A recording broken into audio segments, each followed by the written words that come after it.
Everyone keeps telling you the job market is fine. They point to the unemployment number, they show you the payroll report, and for a split second you feel relieved. But here's the thing. The number they're showing you is broken. Not broken like a calculator with a dead battery. Broken like a smoke alarm that stopped working 2 years ago. It looks fine. It sounds fine. It just won't tell you when the house is on fire. The Sahm Rule, the recession indicator used by the Federal Reserve itself, has been flashing warnings, and yet economists are publicly calling it a false alarm. So what's actually going on? There's a new signal in town. It's called the Vicious Cycle Index. It was built by Moody's chief economist Mark Zandi. It incorporates a piece of data the Sahm Rule completely ignores, and it just triggered. Stay with me, because what you're about to learn is why every recession headline you've seen this year may have been telling you the wrong story. Let's start with the Sahm Rule, because you've probably heard of it even if you didn't know its name. The Sahm Rule is something the Federal Reserve actually uses to spot recessions. It runs on one number: monthly unemployment data from the Bureau of Labor Statistics. Here's how it works. When the 3-month moving average of the national unemployment rate rises by 0.50 percentage points or more relative to the minimum of the 3-month averages from the previous 12 months, that's the signal. Simple, clean, no complex model, no dozens of inputs. In the 11 recessions since 1950, the Sahm Rule triggered during every single one, on average about 3 months in, well before NBER officially declares anything, well before GDP data makes it obvious. And here's what made everyone trust it. It only tracks one number, the national unemployment rate. It almost never cried wolf, and it flagged recessions faster than any official government declaration. So when it triggered in July 2024, when that 3-month average ticked above the 0.5% threshold, alarm bells rang across every financial media outlet on the planet. And then, nothing happened. The US economy did not fall into a recession. That should have been a wake-up call, because if the most trusted recession indicator in modern economics just gave a false alarm, what does that mean for every signal we're watching right now? Here's what Claudia Sahm herself, the economist the rule is named after, actually said. I created the Sahm Rule to send out stimulus checks automatically. The idea was to act fast to make the recession less severe and help families. The star was always the stimulus check, not the indicator that other people named after me. In other words, she built a policy trigger, not a crystal ball, and we turned it into one. Now here's where it gets interesting. Because the problems with the Sahm Rule aren't just theoretical, a 2024 paper found that it has a mixed performance record as an early indicator, and that it tends to only become useful 4 months after a recession has already started. A separate article identified at least 4 instances when the Sahm Rule triggered false alarms since 1950. So it can miss the start, it can fire late, and sometimes it fires when there's nothing there at all. Why? Because the unemployment rate could be rising for reasons tied to a weakening economy, like workers losing their jobs, or for completely neutral reasons, like new people entering the labor force. The Sahm Rule can't tell the difference. In 2024, an apparent triggering of the Sahm Rule, despite strength in many other labor market indicators, could have been related to a surge of immigration pushing up the unemployment rate, rather than actual weakness in labor demand. That's the flaw. And that flaw is now costing people their ability to read the economy clearly. So, if the unemployment rate can lie to you, what do you look at instead? There's a piece of data the Sahm Rule completely ignores. It doesn't show up in the headline number, it doesn't make the news, but it tells you more about what's actually happening in the job market than any other single metric. It's called the labor force participation rate. Here's what it measures: the share of the working age population that is either employed or actively looking for work. Not people who have jobs, not people who are technically unemployed, everyone who's engaged with the job market in any meaningful way. Moody's VCI tracks changes in that participation rate. In August 2023, it sat at 62.8%. As of March 2026, it's down to 61.9%. That means roughly 38 out of every 100 working-age Americans are entirely outside the job market. Think about what that means. When someone stops looking for a job, when they get too discouraged, too exhausted, or too broke to keep trying, They disappear from the official unemployment count. They vanish from the headline number. The unemployment rate can actually drop when people give up, and it looks like progress. The problem with the standard unemployment rate is that it only counts people who are actively searching. When someone stops sending applications, they disappear from the count. The headline rate looks better, but it's missing an entire category of people who are still struggling. And that's exactly what's been happening. The labor force participation rate has been declining faster than the unemployment rate, a sign that people are getting discouraged and dropping out entirely. Moody Zandi described this as more slack in the labor market than the headline unemployment rate implies, as discouraged workers leave the workforce altogether. KPMG chief economist Diane Swank echoed it. The unemployment rate dropped, but for the wrong reasons, a loss in labor force participation. So the number you see on the news isn't measuring what you think it's measuring the people still in the race, not the people who've quietly left the stadium. This is the gap, and this is exactly what the new indicator was built to fill. In April 2026, Moody's Analytics chief economist Mark Zandi introduced a new recession indicator that's been turning heads in economic circles ever since. Zandi was actually experimenting with AI coding tools when he came up with it. He called it the Vicious Cycle Index. The name alone tells you something, not a warning signal, not a risk measure. A vicious cycle, because that's exactly what happens when labor markets start to unravel. Workers drop out, spending falls, businesses cut jobs, more workers drop out. The cycle feeds itself. Here's exactly how it works. The VCI uses the 5-year moving average of the labor force participation rate to adjust the unemployment rate. And it flashes red when the 3-month average rises more than 1 percentage point over the past year. That 5-year moving average matters. By smoothing out short-term immigration surges, demographic shifts, and post-pandemic distortions, the VCI creates a cleaner baseline for what normal participation looks like. If unemployment is rising and participation is falling simultaneously, you're not looking at labor market growth. You're looking at labor market abandonment. Moody's designed the VCI specifically to avoid the false positives that tripped up the Sahm Rule. Cases where surging immigration drove up overall unemployment, even as the underlying economy stayed solid. And now, the number that should stop you cold. The Vicious Cycle Index has signaled 100% of U.S. recessions over the last 80 years, without a single false alarm. Read that again. Every recession since World War II, 0 false alarms. Compare that to the Sahm Rule, which fired false positives in 1959, in 1967, and most recently in 2024. So when does the VCI trigger? Zandi said it edged above 1 point in January 2026. And it stayed above that threshold in February and March. He put it plainly.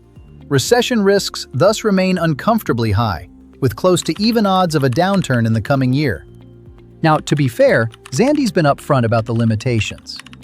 I'm still experimenting and I don't want to put too much weight on it. But here's the thing. Claudia, the person who built the original rule that the VCI improves upon, validated the logic. She told Axios, "I understand the logic of it. It is absolutely an Achilles heel of the Sahm Rule. The creator of the old rule is endorsing the upgrade. That's not a small thing." The VCI doesn't exist in a vacuum. It's one signal in a dashboard that, right now, is lighting up red across multiple panels. Let's talk about consumer sentiment, because this is the canary in the coal mine that most people ignore until it's too late.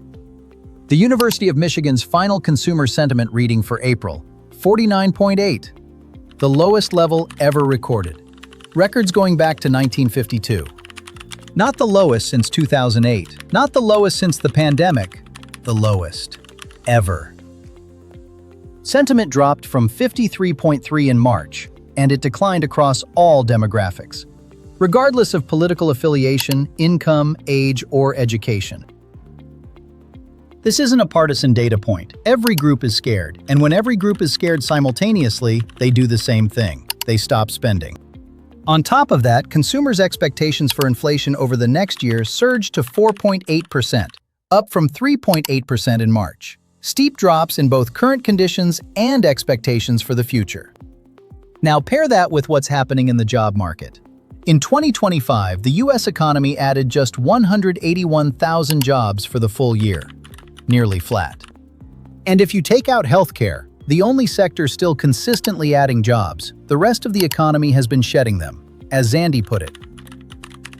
Without healthcare, the economy would be losing jobs. The recession probability numbers from major institutions reflect all of this. Moody's Analytics, 48.6%. Goldman Sachs, 30%. EY Parthenon, 40%.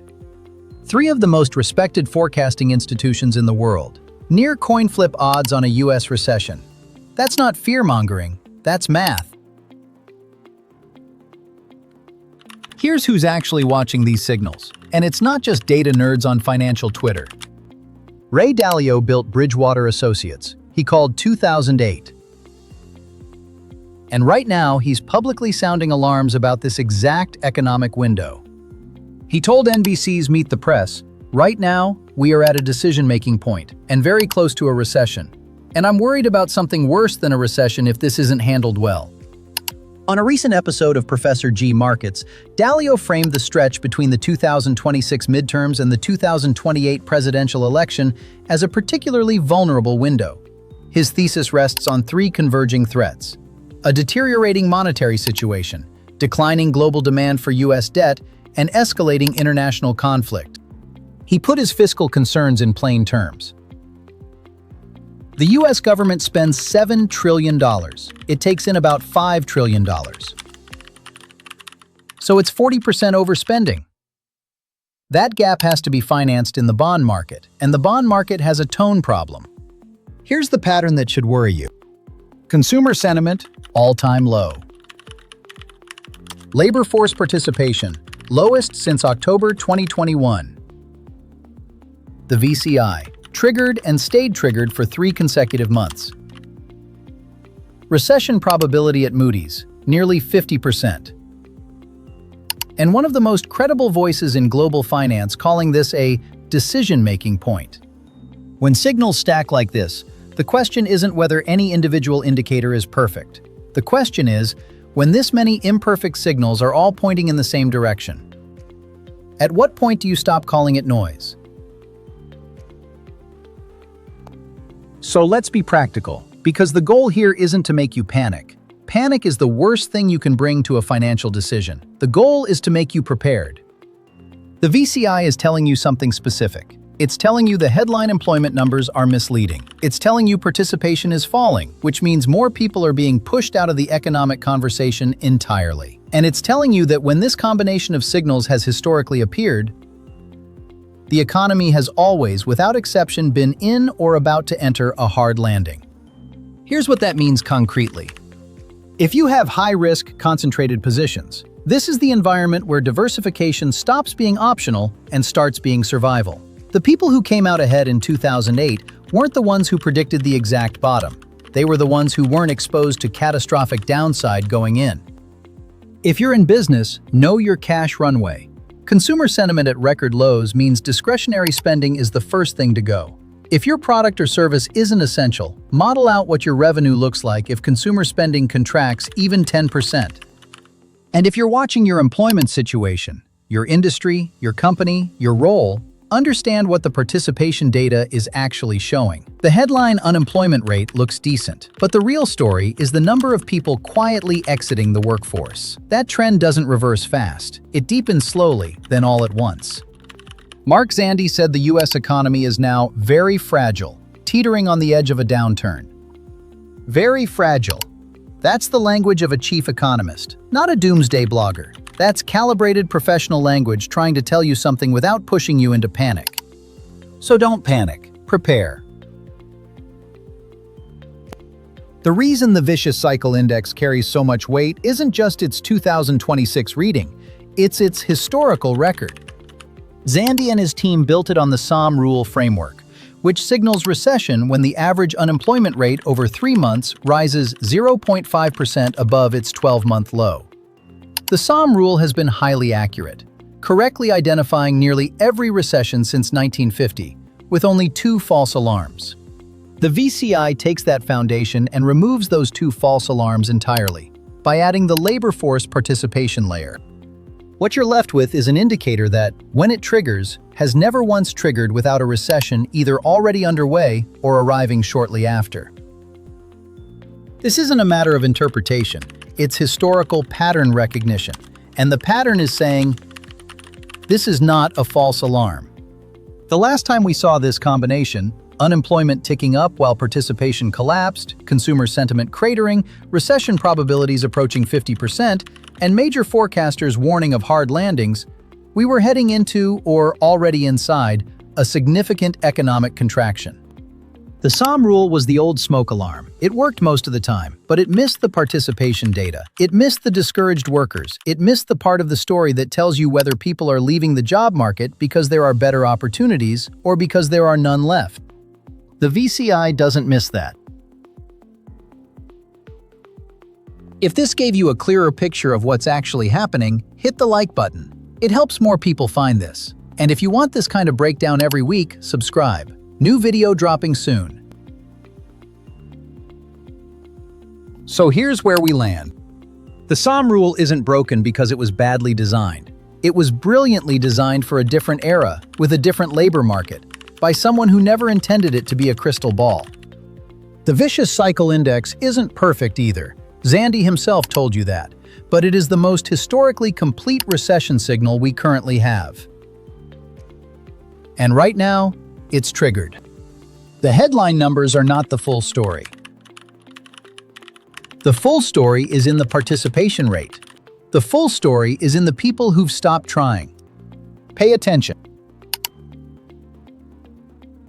I'm not a financial advisor. This video is for educational purposes only. Always consult a qualified financial professional before making any decisions based on what you've seen here.